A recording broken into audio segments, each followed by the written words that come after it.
£10,000. That kind of money can buy you an awful lot. You could do something amazing with it. Travel the world, maybe have a party with cake, candles, and strippers. Or if you want to be sensible, you could buy a small family car, like a Fiesta, a Polo, or if you want to go really crazy, a Hyundai i20.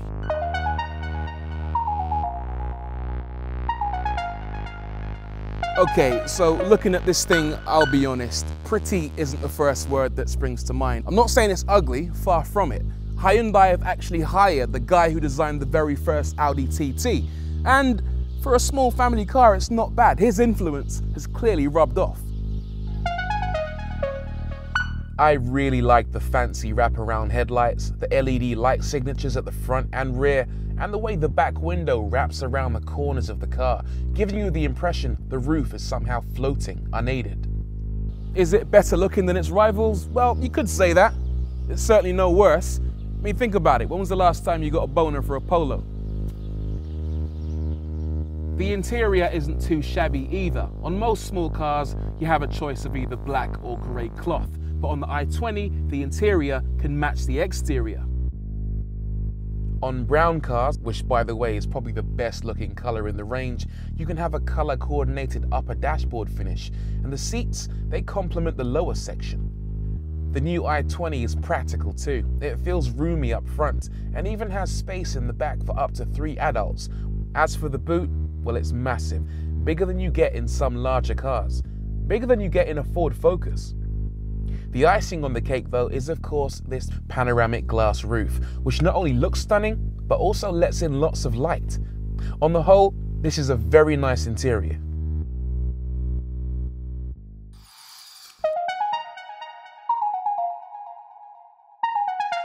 So, what's it like to drive? Well, pretty damn good actually. With a small, inexpensive car, you don't expect an awful lot, but the i20 feels really nice. The driving ergonomics are just great. The steering wheel is in just the right place, the pedals have a good amount of spacing between them, and it just feels really comfortable. Plus there's lots of adjustability. The steering wheel adjusts for reach and height, and the seats, well, they go a long way up or down, so anyone, regardless of height, can feel comfortable. All the buttons are logically arranged and everything feels like it is where it's supposed to be. In terms of handling, well, the steering is surprisingly good. It's very direct, very responsive. You can point the thing and feel confident it's going to go where it's supposed to go. When you throw it into a corner, it doesn't wobble about too much. It feels actually quite sporty considering what kind of car it is, and it soaks up all the imperfections in the road.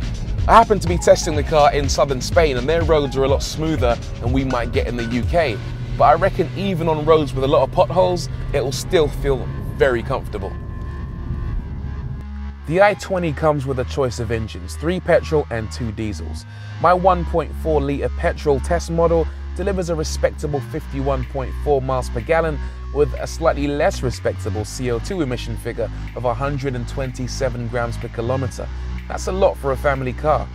There are smaller petrols. The 1.2 litre petrol engine comes in 75 PS and 85 PS guises. Now those are cheaper to buy, but the respective 58 miles per gallon and 55 miles per gallon on offer don't really warrant that big drop in performance, even if the smaller engines do give you a better CO2 figure. While most cars give you the option of a big expensive infotainment display in the center, Hyundai have thought, screw it, anyone that cares about tech already has a smartphone, and those are way better than the crap you get in most cars. So what they've done is they've just said, bring your smartphone and we'll hook you up. So they've got this smartphone holder on the dashboard.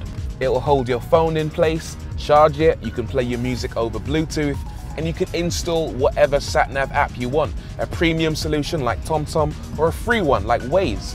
Plus, you don't have to pay through the nose for it. It's like turning up to a party where everybody brings their own drinks. Everyone saves money. So your £10,000 buys you an awful lot then. It'll buy you a Hyundai i20, one hell of a small family car. It holds its own against all competition and is even better than some of its rivals in some areas. It looks great, drives well, is hugely practical, and ultimately, is fantastic value for money. The 500X is a very different beast compared with the 500, but there are a few key design cues that link the two. Firstly, there's the round headlights that nod to the iconic 60s car. Elsewhere, there are plenty of curves that make cars